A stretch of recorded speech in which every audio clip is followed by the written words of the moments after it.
Installing the drain connections should be done in proper positions.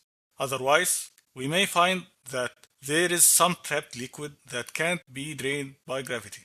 Here we can see a simple sketch for a vessel, a pump, an exchanger, and a tower. Of course, a P&ID would show much more details. Here we are just focusing on the relevant details which are related to how the system shall be drained. Here, an approach can consider to drain the vessel, the pump, and the exchanger systems from the lowest point.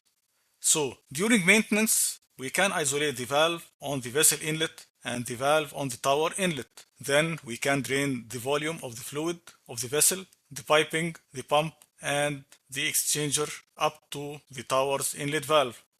This shall be the lowest point. We can add the drain connection there to drain the trapped volume. We can then use the open drain connection afterwards if needed.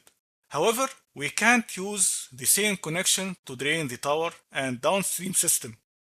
This is because there is a riser pipe from the pump to the tower which shall make any draining downstream the system impossible. That's why we shall need to add another drain connection to drain the tower up to the next section. Another factor to consider here is the drain volume.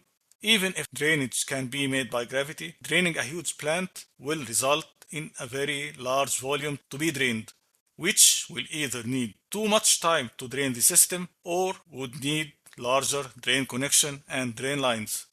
So here, this example shows some of the considerations we should think about in our P&IDs and how to separate between different process systems during drainage.